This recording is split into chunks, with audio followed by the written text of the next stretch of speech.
Hey everybody, and welcome to Dominion Cards, the video series where we take a strategic, in-depth look at various cards from the board game Dominion. Today we're looking at Pearl Diver. This is a 2-cost action card from Seaside, and it says +1 card, +1 action. Look at the bottom card of your deck. You may put it on top. So Pearl Diver is about as close as you get in Dominion to a card that basically does absolutely nothing. Right, we call +1 card, +1 action a cantrip, and we would call a card that only did +1 card, +1 action a do-nothing cantrip. Now, Pearl Diver also has this bonus. Look at the bottom card of your deck. You may put it on top. But this bonus effect is mostly useless a lot of the time. So Pearl Diver is basically pretty close to just saying +1 card, +1 action on it. Now, what's up with that bonus? So the bonus is trying to mitigate bad luck in how your deck is ordered. So when we looked at Secret Passage from Intrigue 2nd edition, that was a card that essentially was kind of like a cantrip, except you got to take a card from your hand and put it somewhere else in your deck and essentially pretend that some card actually ended up further up in your draw deck than it was in reality. So Pearl Diver is kind of doing the same thing, but it's a lot more restricted in that the only card you get to consider is the one at the bottom of your deck, and the only place you get to put it is at the top of your deck. Now, bear in mind that Secret Passage is not a very strong card, and so Pearl Diver being like Secret Passage, except worse, it's not looking good for Pearl Diver, basically.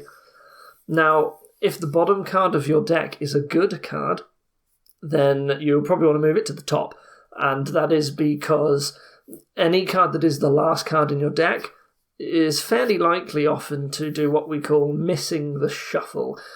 So when you trigger a shuffle, any card that isn't in your discard pile at the time ends up not being shuffled back in, and so you have to go through an entire shuffle all over again until you get to see and play for another time that card that didn't get into the shuffle.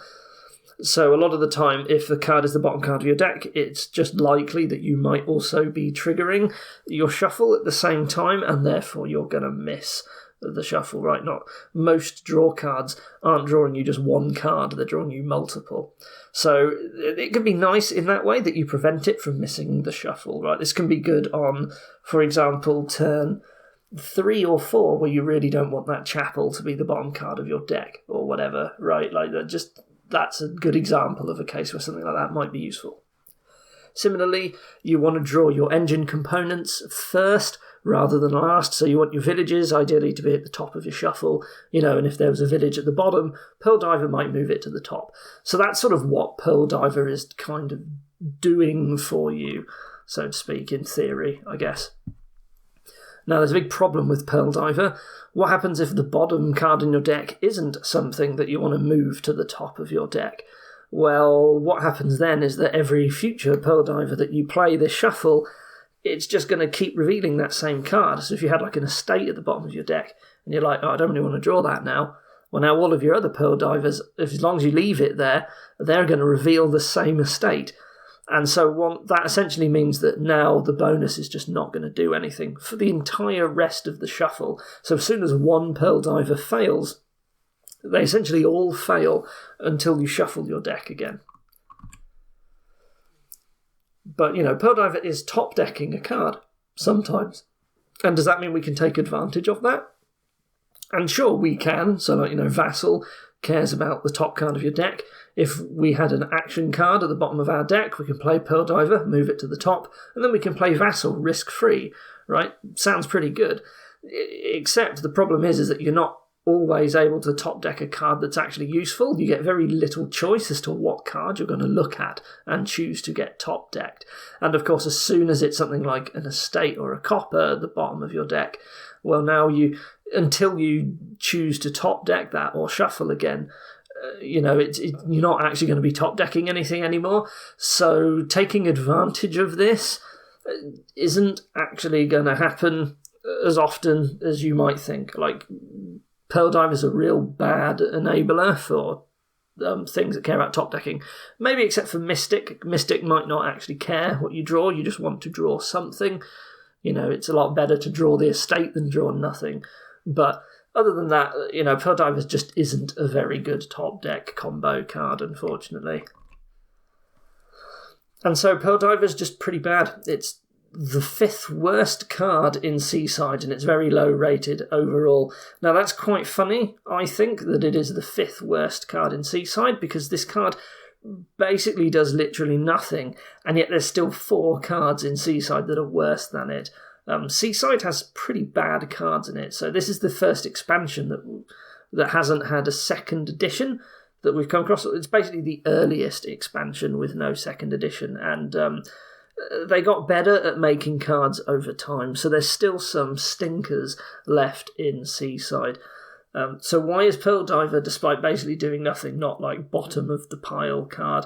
Well, it's not a stop card, and it's non-terminal, and being a stop card and being a terminal are bad effects for a card to have, and way that they can actually hurt you.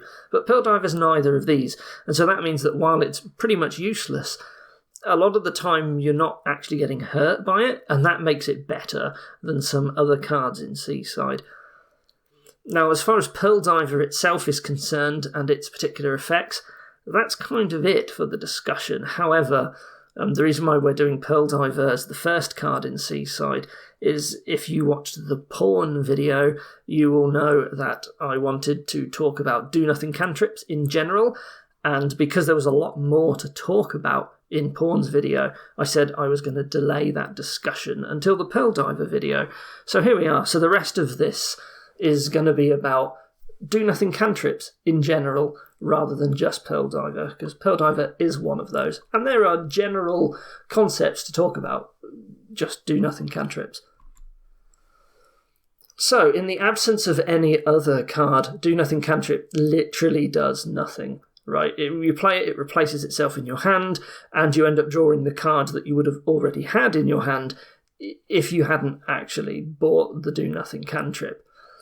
However, some other cards have effects, and they interact with the presence of a Do Nothing Cantrip, either being in your deck, or in your hand, or in the supply, or somewhere. Because all of these effects are very reliant on other particular cards, this is kind of going to be a bit of a type of lists of cards. No, I didn't want to give like big, long, exhaustive lists of cards when discussing this, because I think that's quite boring. So I wanted to go over some like general concepts with some examples of cards, and hopefully you can fill in the blanks and come up with other cards that might fit within that situation, right? I don't want to just exhaustively list everything. I think that's pretty boring. So, some cards trash, and they force you to gain another in its place. So, Remodel is the classic example, and Upgrade, kind of like Remodel. If you gain a Do Nothing Cantrip, then this is sort of equivalent, in some cases, to just not gaining anything at all. And this essentially allows you to trash the card. So, if you remodeled a Copper or a Curse, and the 2-cost card that you got was a Pearl Diver, well, in some decks, that means that the Pearl Diver, essentially, because it's doing nothing, it's like an invisible card in your deck, and so as a result you have actually reduced the number of stop cards in your deck by 1, right? So that's kind of like trashing it. Similarly, you can use like Harbinger if you're upgrading estates and you just want it out of the way, and you want something that's not a stop card. Well, Harbinger can do that. Sometimes you just want as many action cards in your deck as you can get. So examples are Vassal and Herald. These are looking at random cards in your deck, and they really hope they're an action card, and if they are, you get to play that card for free. So these just want you to cram as many action cards as you can get into your deck. Similarly, Scrying Pool will keep drawing cards until it finds the first non-action card that it comes across in your deck. And like Vineyard gives you more points if you have more action cards. So Pearl Divers and other sort of Do Nothing Cantrips are nice in that they are just action cards, but they don't get in the way of anything. Now, sometimes you don't want a low, or you don't want a high action density, So like if you're just playing Smithy Big Money, there are chances that you will draw your Do Nothing Cantrip dead, when you play the smithy, and so you actually want as few action cards as you can, so you can actually hurt yourself by buying do-nothing cantrips in this kind of situation. I mean, they're pretty weak decks overall that tend to not want good action density, so it's usually fairly obvious when that will be the case. Some cards just want different variety of cards. They don't care what card they are, they just want them to have different names. So, examples here, Menagerie wants you to have every card in your hand with a different name. Well, that's a lot easier if you have a bunch of do-nothing cantrips, because they use up a hand slot, and if you have a duplicate, you can just play one of them and try something else in your hand instead. Horn of Plenty similarly wants you to have a different number of differently named cards in play. It's more powerful the more you have, so do-nothing cantrips just help you to get a lot of differently named cards into play.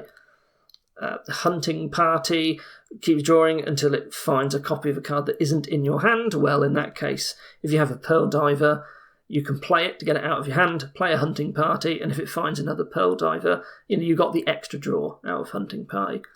And then there's like Fairgrounds and Museum that are just more points, the more differently named cards that you have.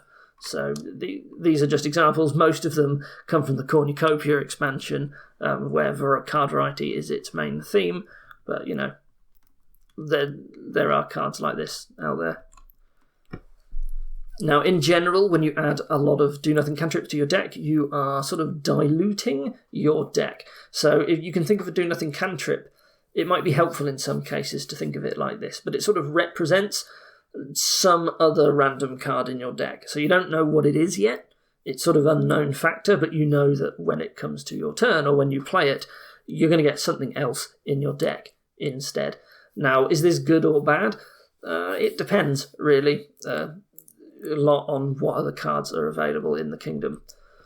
So diluting your deck can be good in certain cases when attacks are hunting through your deck or looking at the top few cards of your deck to try and find something in particular. So Bandit from the 2nd edition base game wants to try and trash your non-copper treasures. Knights are looking for cards that cost between 3 and 6. Pillage is looking at your hand and then picking the best card to discard out of your hand. So just having a lot of do-nothing cantrips, like Pearl Diver, in these cases sort of get in the way of these attacks. So if Bandit is just constantly revealing Pearl Divers, then it's not going to trash any of your good treasures. Knights don't get to trash Pearl Divers, so they hopefully they will miss more often. And that sort of thing, right? When Pillage is looking in your hand for a card to discard, you don't know what the Pearl Diver is going to be, right? It represents some other random card. So they might end up picking something that's not as good as they would have been able to pick if you had drawn better cards into your hand instead. However, for the same reasons that it can be good, it can also be pretty bad as well. So those were all sorts of like Bandit and Knights were like deck inspection attacks that look ahead in your deck and then try and do some attack based on them. But if you have cards that are trying to do that, then they can actually be weakened by the presence of these cards. So Sentry in the 2nd edition base game, you play it, you draw, and then you reveal the top 2 cards of your deck, and you want to find things that you either want to trash or discard. And you don't actually want to do either of them to Pearl Diver, usually, so it's a lot harder to find those curses in your deck if you have a lot of Pearl Divers in it. So it can get in the way of Sentry. Similarly, like Wandering Minstrel, this is a village with a effect that tries to leave your next actions on top of your deck, and if you left a Pearl Diver on top of your deck, you play it and you draw an estate. Well, if you didn't have the Pearl Diver, the Wandering Minstrel might have found the estate and discarded it instead. So in this case, the Pearl Diver got in the way of Wandering Minstrel, discarding all of the non-action cards off of your deck. It could be harder to guess the correct card with Wishing Well, because if you just have a load of random cantrips thrown in, you have essentially made your deck less homogeneous, and therefore you're more likely to miss with your Wishing Well. So another disadvantage, sometimes you really want reaction cards in your hand, so the classic example is going to be Moat. You want to try and block all of these incoming curses from Witch. Well, if you buy a Pearl Diver and then you draw the Pearl Diver into your hand instead of the moat, which is now on top of your deck, then if you hadn't have bought the Pearl Diver, that moat would actually be in your hand, and you would now be able to block the incoming attacks. So in this case, the fact that you didn't draw the card you wanted into your starting hand will actually get in the way and hurt you from taking advantage of the moat. Similarly, discarding is a bit more difficult with do-nothing cantrips because you don't know what you are discarding. So let's say your opponent plays a militia on you. Well, if you have 2 estates in your hand, you just discard them, and, that's great. However, if instead you had 2 Pearl Divers and you now had the 2 estates on your top of your deck, you might say, okay, I'm going to discard the Pearl Divers, but now the next 2 cards you draw are going to be those estates, whereas if you didn't have the Pearl Divers, you would have discarded them out of the way. So in this case, not knowing what the worst card in your hand is means that it's a lot harder to effectively react to this discarding. And it's not just discard attacks like militia, this is also things like warehouse. You draw 3 cards and then you discard 3 from your hand. Well, if you've got a lot of do-nothing cantrips in your hand, what is it that you're actually discarding? What card would you have drawn in their place? And you just don't know, so you can't make an effective decision. So this is where not having an understanding of what sort of decks or what sort of cards you're going to draw can actually really hurt you. They aren't just doing nothing. And some final random other interactions that didn't need their own slide. Do-nothing cantrips, when you use Throne Room on them, they act like a regular village. You end up with 1 extra action in your to spend than you did before. So they can be nice to just give you that density of easily throneable actions, to just have less risk in adding Throne Rooms to your deck. They can all be played as ways, and sometimes you have ways where you might want to use it for some reason, like maybe you've got Way of the Mouse as, I don't know, something like Lurker, then you're more likely to just have 2 action cards in your hand and together, and you can, get a card from the supply that you want. Or, I don't know, was it Way of the Mule? You can treat it like a copper. If you finish drawing your deck and you've still got cantrips left over, well, now they can be a coin for you instead. There are also these tokens that I call modifier tokens. In the Adventures expansion, you put the token on a pile and it gives you something like +1 card or +1 action or +1 coin to all cards in that pile. Well, sometimes it's easy to just get a lot of a particular type of cantrip. They don't get in the way, and then as soon as you can put the token on that pile, all of a sudden you've got all of these really powerful cards in your deck.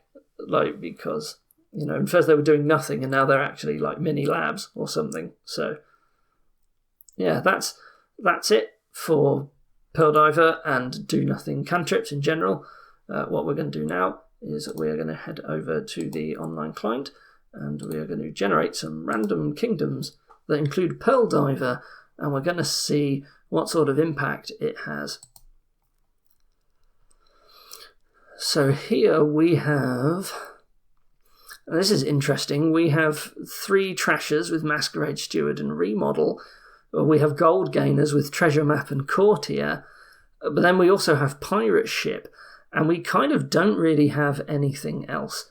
We've got Pirate Ship with Throne Room, and the only way to really get money is with golds, and we would like to remodel the golds, gain load, remodel them into provinces, but at the same time, if we trash all of our coppers, then our golds are at risk of being pirate shipped away.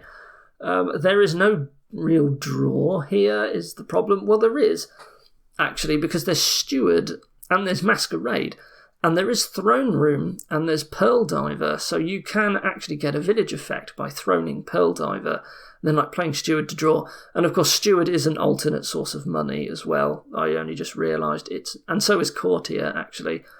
But Courtier doesn't have, there's only Haven and Pirate Ship, which the draw's pretty weak for Haven. and the trashing's really good, so that's not very good. And pirate ship you kind of don't want. I think the best thing to do here is to plan to have a deck where we draw everything and play money with steward. And we're just probably only going to go up to 1 province per turn because it's not that easy to draw very well. We're going to need a lot of stewards. We can have some masquerades, I guess. Actually, it's probably fine to draw as well. And we have got throne room to get more draw. So I think what we do is we open one of these 2 cards, either masquerade or steward.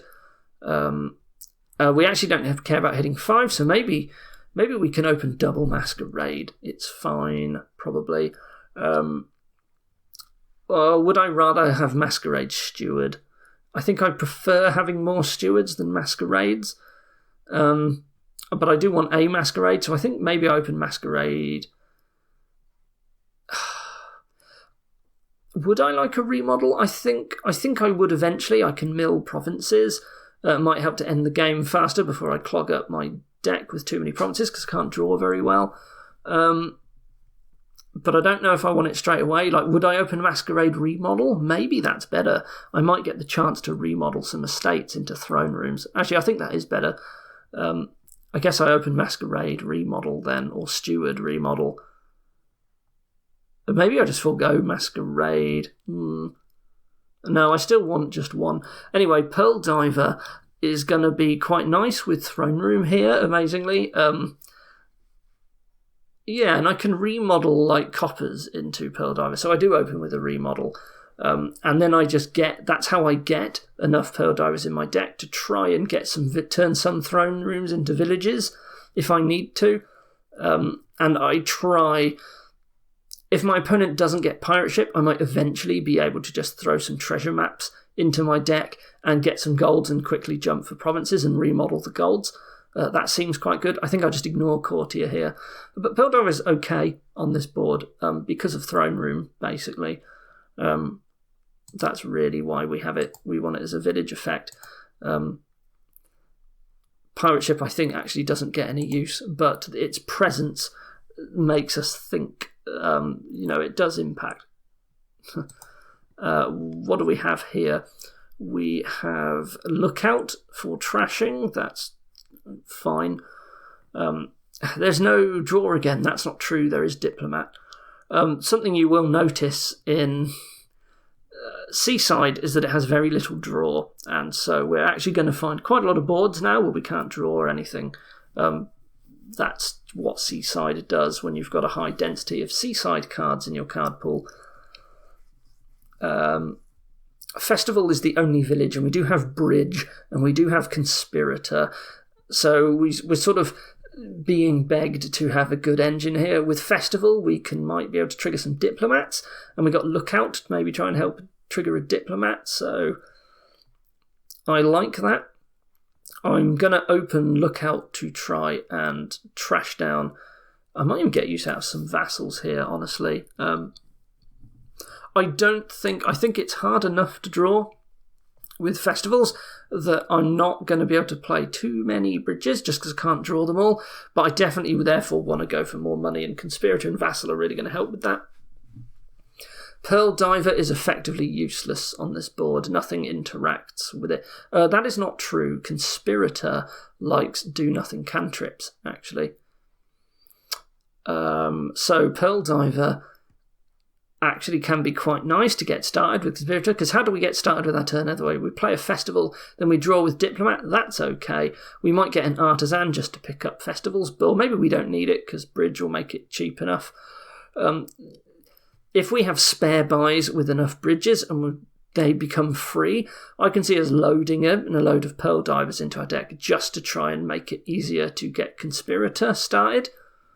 It does get in the way of Lookout, but the fact that we have a lot of Pearl Divers, eventually that will be okay because we're okay to trash them with Lookout, and we just want to play the Lookout to get our hand size down to effectively use the diplomat for draw.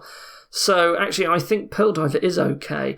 The opportunity cost, thanks to Bridge, is low enough that we might be able to just pick up a bunch for free, especially because we've got extra buys with Festival, and we can potentially use that to get off a lot of Conspirator plays, which is just probably going to be better than Vassal. They're both going to be very cheap, and it's just a bit less risky. So Pearl Diver has a very weak use here, and there is Harbinger as well, which sort of doing the same thing, but you know what? I can see me adding some, and it actually has an effect there. So here, hey, we actually have a draw card. We have Masquerade, we have Swindler, we have Bazaar Patrol. So we've got a way to draw with Bazaar and Patrol. It is quite expensive, but we do have it. We also have Upgrade for Trashing alongside Masquerade. We got Artisan to pick these up. That's very good. I would like an Artisan as soon as I can. I'm going to open Masquerade, and I don't know how much I care for Swindler. We do want a bunch of 5 costs, but any patrols we have, if they get turned into duchies, we can still use them, right?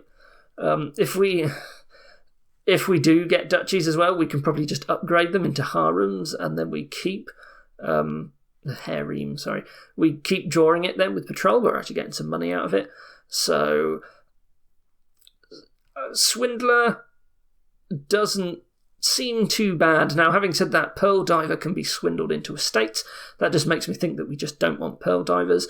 There is Conspirator again, but like playing Warehouse is going to be a lot better for triggering Conspirator. You just find a Bazaar or an Upgrade, and now all your Conspirators are kicked off. I don't think Pearl Diver's any use here. I think we do eventually get a Swindler anyway, but there's no priority to open with it because we're going to just try and focus on trashing down with Masquerade and Upgrade. Swindler's not really going to hurt us that much here, I don't think. But because we will eventually get one, we kind of don't really want Pearl Divers, I don't think. If we do have a spare 2, we can buy one, and then maybe we can upgrade it later into a Warehouse or a Swindler or something, which is not the worst thing ever. But it's really low impact on this board, I think. I note there's no plus buy. I just note that. But I think I've done the analysis for Pearl Diver. I don't need to look at the rest.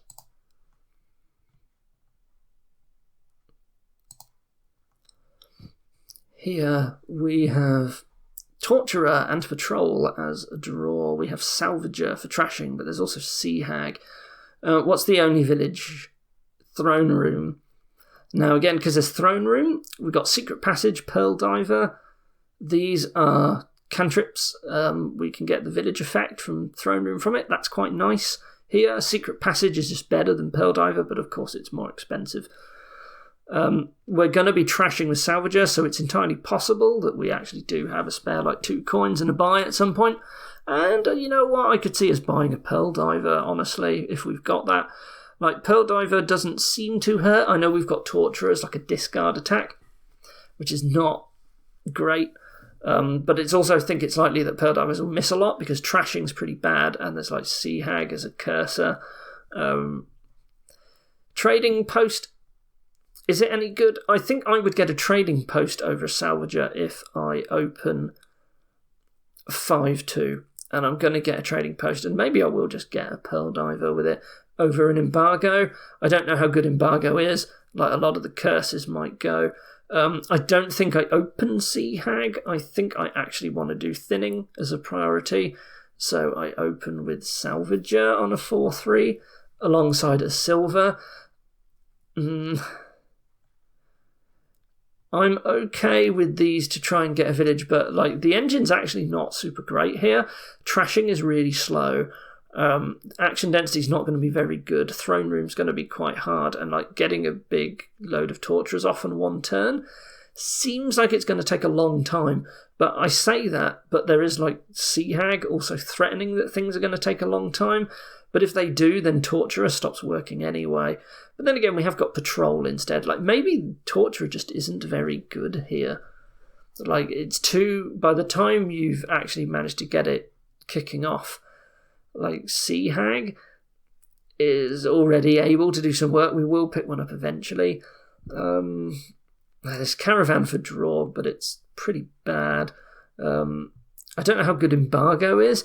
There's opportunities to change other things. Like if you embargo Throne Room, that's pretty nasty for everyone. Like, what's anyone going to do then? Like, what's your deck going to look like if Throne Room got embargoed? But on a 5-2, you're going to be opening with some other terminal, so you wouldn't get an embargo. Embargo just seems bad for both players here. Yeah, if Throne Room gets embargoed, then the deck shifts to like patrol big money, I guess. Maybe that's better for the player who opens 5-2, Trading Post Embargo and Embargo Throne Room, and now no one can do anything, but the Trading Post player is getting a lot of silver. I don't know, man. That's yeah. This is just a very weak board, I guess. The trashing's just so bad. You know what? I'm actually starting to like that Embargo Throne Room if you get a 5-2. Yeah, otherwise Pearl Diver is only really useful here if you actually do get Throne Room and you want to try and spend the time to actually build an engine. But even then, the payload isn't very good. And I'm wondering if actually you are better off just doing like patrol big money. And maybe you do get a Sea Hag. And so you open Sea Hag Silver and then you just look to do patrols with the rest of it, like, and play the Sea Hag. Hope you don't draw it dead. Maybe that's it. Maybe we just forego trashing and we just plan to draw all of our curses and estates with patrol. I mean, maybe. Like, I think if I open 5-2, I get the Trading Post. If I open 4-3, maybe it's just Sea Hag.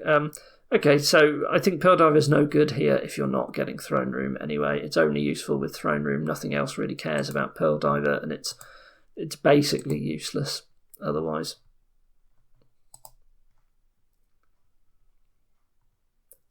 And here comes our last kingdom. So we've got 3 draw cards, nobles, and we've got 4, witch, council room, smithy, nobles. We have got a village, nobles, and mining village. There is no trashing, and there is witch. Well, that means, unfortunately, the bridge engine seems like it's going to be pretty difficult to get off. Similarly, village and draw, probably going to be quite tough if we've got a load of curses. Like, it seems like that's going to fail quite a lot. So what do we do instead? Vassal is no use here. Pearl Diver is basically completely pointless, I think, on this board. I see nothing that interacts with Pearl Diver at all. But it's likely that we're just going to have some sort of big money game, so it's going to actively get in the way. We do not want a load of actions. I think we just want to do Witch big money here, and maybe we even get some harems later on, like when we hit 6. In like mid-game or something. Is that actually good? I think we just cannot get our deck under control if we go heavy on witches, which is really important. So you want to open Smithy. Do we open Smithy Silver?